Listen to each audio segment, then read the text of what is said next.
Backlash. An interesting card, but let's talk about it, y'all. I'm gonna be honest with y'all. Backlash was interesting for me for a couple reasons. Because it's a pattern of things I see the WWE is doing here, and I'm not a fan of it. So before I get to the show and how I thought it was, let's be honest. I'm sick of these horrible builds to these PLEs, and then when the PLE gets here, the matches and the talent delivers in the ring. That ain't how it works. Because see, these builds take months, sometimes and some weeks, sometimes months to get there, right?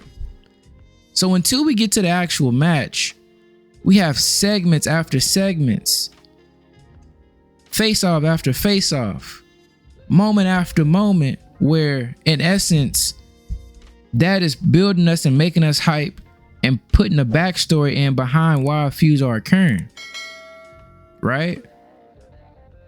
For instance, right, last night we saw a great match with Randy Orton and John Cena, and the reason why it had so much fanfare and people were into it so much is because the history, the backstory is so multi-layered. It has so much depth to it over the years. So to me, you have to invest greatly into a backstory, or else it'll be a nothing match. It's just a great match that's happening in the ring. But to have full fan investment, you gotta have that backstory. So to me, we gotta spend more time on backstory in these feuds, y'all. Because at the end of the day, we could go watch New Japan and AEW if we just want to have great matches, right? So first and foremost, let's go through the card, y'all. Let's go through the good, the bad. Let's start from the top of the card, right? We have the U.S. title match, the Fatal 4-Way, Jacob Fatu, Drew McIntyre, Damian Priest, LA Knight. First and foremost, I think the match was very good. I mean, them four dudes can go in the ring, so that's gonna be a great match. I think the spots were great. I love the action. I love the storytelling within the match. One thing I did not like, I just think Drew and Priest need to be away from each other. I'm tired of the Drew Priest stuff, okay? Even though their match at Mania was solid, it was cool. Drew Priest, I'm done seeing them have that battle. Like, let them just separate, okay? Let's get Damian Priest out the way, okay? Salute to Priest. He's solid in the ring, but let's just separate them. Please separate them. Because at the end of the day, Drew and Priest, they end up having their little fight on the side.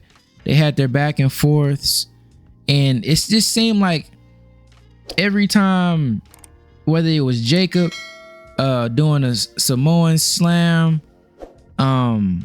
whether that be LA Knight countering that into the BFT, Drew hitting a Claymore, and then like Priest would come in.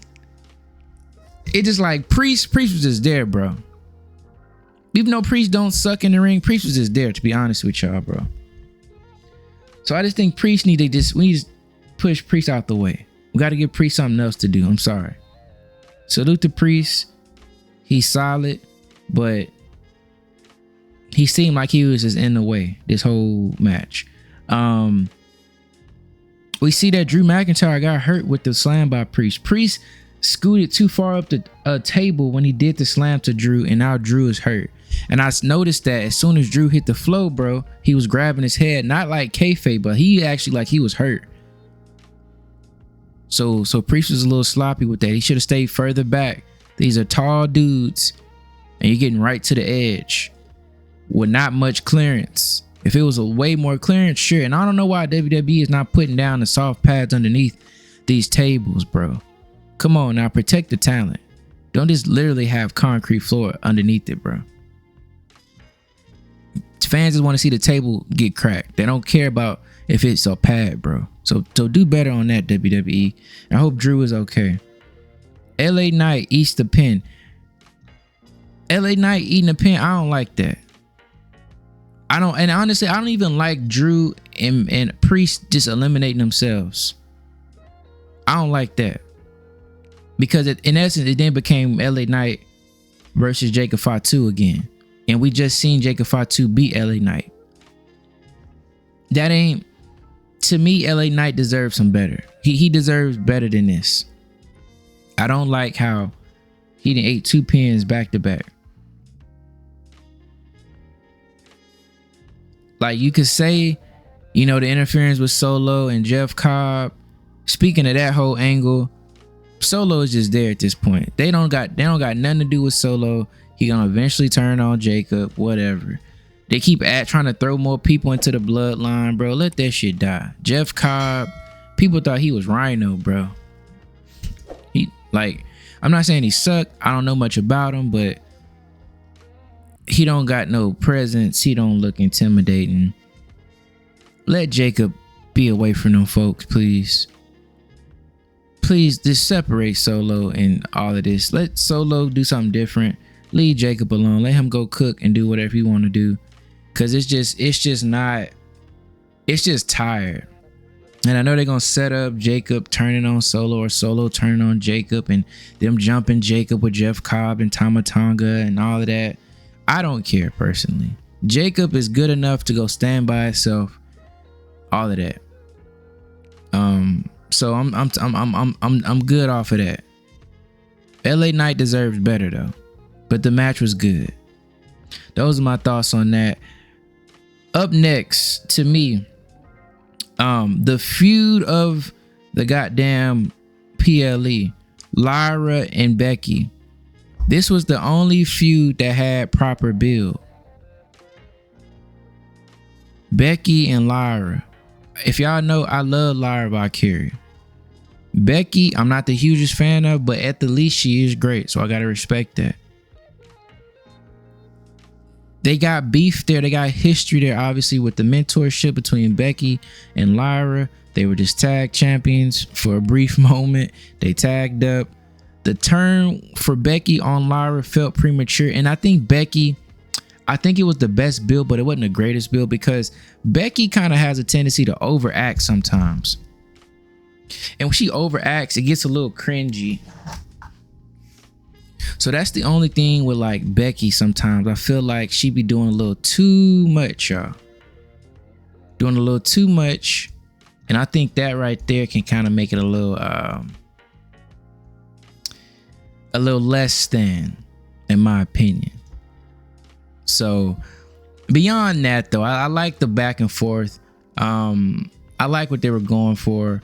I think Lyra is great. I think Becky definitely played her role. I ain't gonna lie, I thought Becky was gonna win this match. So I gotta just say, Becky been going crazy too. So while I say she kind of overacts sometimes, Becky has been playing the heel very well. So salute to Becky Lynch. She's playing that heel well. She's going off script. She doing interviews, talking trash about the women's division, about a lot of stuff, shooting and stuff. So I like that. He's building Lyra up. Lyra has held her own on the mic. I'm happy about that. Just give Lyra her flowers, bro. Give Becky her flowers. The match was a banger to me. If it wasn't for Cena and Randy and the legendariness, I guess the lore of that match, this would have been the match of the day of the PLE. And honestly, this is my favorite match, just for what it meant. I like when feuds are good and then the match delivers too. And this has the most stakes. It's not just a one-off nostalgia match like Cena and Randy. No disrespect. This is actually still within the current timeline of what we're going for. So I'm super happy about this. I mean, I love the match. So salute to both women on that. After that though, y'all, we end up getting to the Intercontinental match with Dominique, Mysterio, and Penta. Good match. I would just say the Judgment Day stuff is starting to get a little tired to me. It's getting a little tired. Grande Americano, while I think it's fun, they got to find something better for Gable to do. Grande Americano comes off kind of like a caricature and like unserious. The little headbutt metal plate thing, the way they executed it, it wasn't that good. But I do have to say, and despite the gripes, shout out to Dom Mysterio. Dominic can actually go in the ring if they let him. That's one thing I've been noticing. Before I was like saying Dom, he don't really got it in the ring. But now that they've been kind of letting him do what he want to do, he been putting on some solid, good matches. So salute to Dom. I think Dom can stand on his own too. He don't really need the Judgment Day no more. Truthfully. Even though I'm not against Judgment Day, they got to spice it up a little bit. Like they holding too long on that Finn turn. They waiting too long. It's like it's getting exhausting now because we know it's gonna come, but y'all just not doing it. You know what I'm saying? So we got to do something about that. But I like the match. Penta great in the ring. Dom improving. He did the Oblivion. Shout out to Liv. So that was nice. I like that moment. It was all cool. It was cute, bruh. It was good little callbacks to various things. And I just think Dom is coming to his own, bruh. So I'm happy to see Dom prospering and thriving. Much better IC champ than I was expecting. I think he's finally, when you put people in that spot, they can step up or they get stepped on. And he's definitely stepped up. So I'm happy for Dom, man. Up next, bro. Gunther versus Pat McAfee. Truthfully, this match by itself had me not caring about this card, pretty much. This is a clown show. This is an exhibition. This is not serious. This is nothing to me. Pat McAfee is goddamn insufferable, horrible on the mic as a commentator. I don't even listen to Pat McAfee just in sports. I don't like his style of stuff. Pat McAfee is not for me. Okay, I get why people like him. He's good for college football game day. You know, he's good for attracting certain type of audiences. That's cool, but for me, he doesn't do nothing for me. The whole trying to stick up for Jay or them cheering Jay so much, making fun of Gunther, corny, because the Gunther and Jay feud was horrible. Everything about it, the match, the feud, everything. Jimmy saved a little bit, but it still was horrible. So they're picking off and piggybacking off of that. Pat trying to stick up for Michael Cole, and they over here disrespecting Gunther. Corny. They're trying to push Pat McAfee too much. Pat McAfee's overexposed in every form of media. They got to put Pat McAfee away. They need to just have a close relationship so they can still go do shows on Pat McAfee's show, but he need to get out the booth. And the fact that they even put him in a match on a PLE is horrible. Nobody cares about Pat McAfee wrestling. Nobody even likes Pat McAfee commentary. They gotta stop, bro. They're forcing celebrities and trying to cross over too hard. It's just cringy and it's just killing the product, bro. With that being said, the match actually surprised me. The match was actually straight. The match was solid even. I think Gunther gave Pat McAfee too much. The match went on too long for my liking. Truthfully, it made Pat look too strong. And I didn't like Gunther giving Pat a handshake. So what was the point of the match? They were talking shit about Gunther. Gunther was defending himself. I guess intimidating him. They call it bullying. No, y'all literally were hating on the dude the whole feud. Talking down on him. He steps to you. Y'all didn't call him a bully. Michael Cole gets smart at the mouth. Gunther checks him. Pat tried to stick up for him. But this whole time, Pat and Michael was in the wrong. So what is Gunther? Why is Gunther giving you a handshake? Because you stood up to him? Gunther, you were right, bro. So no, the whole thing was stupid to me. Which is crazy though, because Pat actually had a better match with Gunther than Jay had at Mania. Or any other time Jay and Gunther wrestled. That's pitiful. That's who we got at World Heavyweight Champion. And the fact that we gonna get Logan and Jay, it's just more pitiful than this, man. Jay is a clown to me. Moving on. Randy Orton, John Cena. This match was great. This match had so much to it. And I think if this truly is the last match between them, I don't think it is. They're going to do it one more time. I think they probably do it for the Cena last match. This was a great match. It has so much lore to it. It has so much storytelling. The near falls are great. It was just a lot. It was just a joy to watch as a wrestling fan. You know, my era is the Cena Randy Orton era. That's the era I grew up with. Like, I seen them when they first came into the company. You know what I'm saying? Late Attitude era, mid to late Attitude era, and obviously Ruthless Aggression PG era. That's me 100% in my generation. I'm conflicted in ways because I love the match. The match was nice. I found myself rooting so hard for Randy Orton. No, growing up, I was a John Cena dude. Cena was my boy. I didn't like Randy Orton. But I will say, as the years went on, seeing what John Cena became, I found a new respect for Randy Orton. And I started to gravitate towards Randy Orton in many ways, more so. And this match, I just found myself wanting Randy to win. I think the whole entire feud with Cena and Cody, the build for it was so horribly done because Cena didn't show up. When they finally got in the ring and they were shooting on each other and they had the promo battles, it was amazing. Great promo battles with Cena and Cody. I even liked the Mania match between Cena and Cody until Travis Scott came out. Once he came out, it was horrible. I still think Cody should have won. And this match, to me, while I liked it and I enjoyed it, it just reiterates what was the point of giving Cena the belt. You could have did this same match without the belt. This was a nothing match in the current continuity of WWE.